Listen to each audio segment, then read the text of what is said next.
Speak to the Israeli government spokesman, Eylon Levy. Thank you very much for joining us here on BBC News on our programme. Good afternoon. The Israeli Prime Minister dismissing those reports that the United States had convinced him not to expand its military activity. Are you saying that request was never actually made by the US?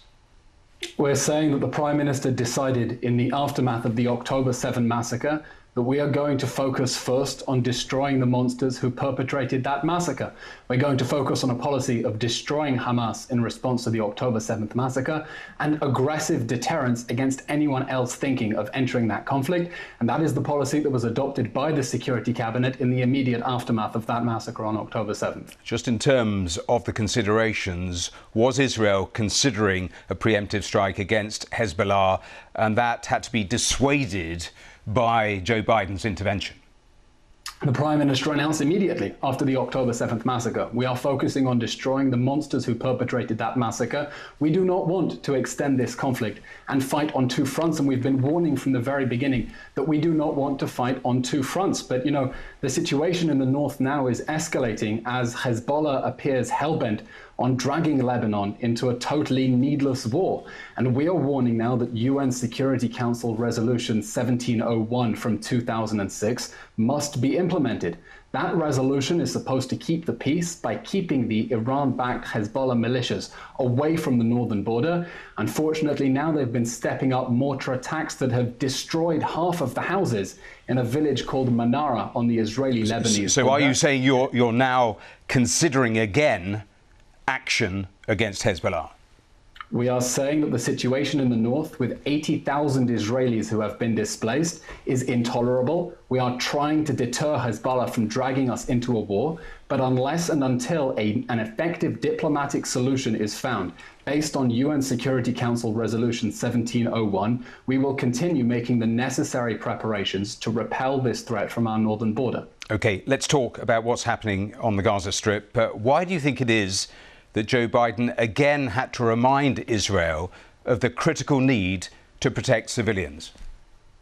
President Biden has been a stalwart supporter from day one when he said that if the United States had faced the sort of massacre that we had on October 7th, its response would be swift, decisive and overwhelming. Sure, that's not the question I asked you, though, is it? Why, again, has America, the president, had to remind you to protect civilians? We've talked the Americans through the very rigorous steps that we take in selecting targets and showing them how we are going after the monsters who perpetrated the October 7th massacre. Unfortunately, in the Gaza Strip, Hamas is playing a very cynical and evil game. It has spent 16 years embedding itself under schools, under homes, under hospitals, in a deliberate strategy to hide behind civilians and evade justice and make it impossible to apprehend them after they attack our people. And what we're doing is trying to get civilians out of harm's way so we can go after the monsters who perpetrated the October 7th massacre. Yeah, you say that you're doing everything you can, but we have 20,000 plus Palestinians killed since October the 7th. Your own estimate suggests between about 5,000 and 6,000 Hamas fighters included in that number. That's a terrible ratio of about 4 to 1 civilians, isn't it? Well, according to the numbers you just quoted, it would be 3 to 1. And when you compare that to other Western counterterrorism campaigns in urban areas, the UK and the US in Afghanistan, Iraq and ISIS, the ratio actually shows very clearly the extent that Israel is going to try to protect civilians. You say that, but a visual investigation by... To remind everyone, sorry, if I could just add this, you asked me why the Americans have to keep reminding people. Secretary Blinken says at every opportunity, this war can end tomorrow if Hamas surrenders and lays down its arms. And we think that anyone who is concerned for civilians in Gaza, as we are, should be demanding that the monsters who burned, beheaded and raped innocent Israelis on October 7th surrender immediately and return all the hostages. And this war can be over at once. No one else needs to be hurt.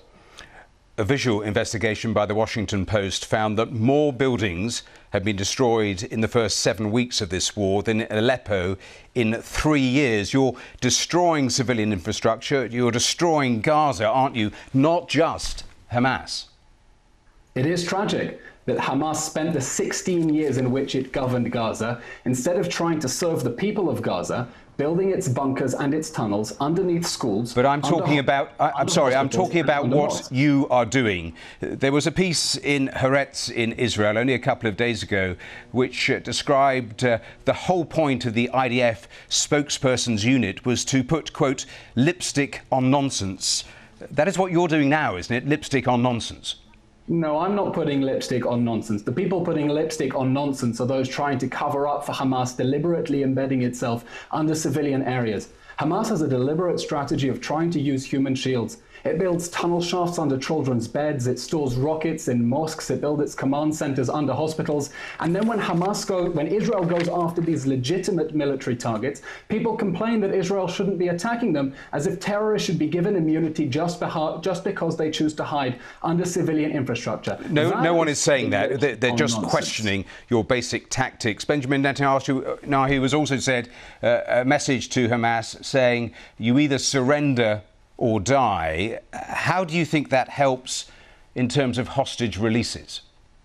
We think that the only action the UN Security Council should have taken after the deadliest terror attack since 9/11 is to demand that the perpetrators surrender immediately, lay down their arms, turn themselves over for a war crime tribunal. I'm simply asking you a question about what your Prime Minister has said, surrender or die. How does that help in terms of actually reaching that objective of hostage releases? Because our policy is to put unrelenting military pressure on Hamas to release those hostages. And that strategy vindicated itself with the last hostage release pause. Because in exchange for giving back hostages, what did Hamas want? It wanted a breather. It wanted a few days of a pause in the fighting. And then on December 1st, Hamas decided to violate the framework we had in place, stop releasing all of the women and children who are still trapped in its terror dungeons, and resume its rocket attacks against Israel. And our policy now is to continue putting unrelenting military pressure on Hamas, because standing by the sidelines was never an option. We are creating the conditions for Hamas to be willing to release the hostages it has brutally abducted and is holding without any access to the Red Cross, in flagrant violation of humanitarian law and every norm of human decency for those vulnerable hostages trapped in those terror dungeons. Let me ask you about advice to civilians, because another 150,000 people have been told to evacuate central areas of Gaza earlier today. UNRWA's director said people in Gaza are people, not just pieces on a checkerboard. Many have been displaced several times. The Israeli army is just ordering people to move into areas where there's ongoing airstrikes. Nowhere is safe. There is nowhere to go. And that is the basic predicament for civilians, not Hamas, but civilians caught up in this conflict, isn't it? No, let me correct you. Israel has been urging civilians from the very beginning to move to a designated humanitarian zone. We designated the Al-Mawasi zone as a humanitarian zone because Hamas has not already embedded itself there. We think it is tragic that international aid agencies have been complicit with Hamas's human shield strategy by diverting people into Hamas strongholds where it can hide behind them instead of sending them to the humanitarian zone. We also think it is outrageous that after Hamas has fired over 100 rockets out of the zone at our communities, not a single UN agency can condemn Hamas for firing rockets at our civilians from areas where we want their civilians to be safe. Civilians must be protected, and if we're going to protect civilians, we need international agencies to help get them to areas we have designated as safe, because Hamas is not operating out of there, instead of playing along with Hamas's human shield strategy and making themselves culpable in its despicable attempt to maximize casualties on its own side. They would contest every part of what you've said as they continue to operate in terms of the humanitarian situation on the ground. And I won't rehash what the UN and the Secretary-General has said in successive statements. We have to leave it there, but thank you very much for joining us here on BBC News. Thanks for your time. Thank you. Merry Christmas.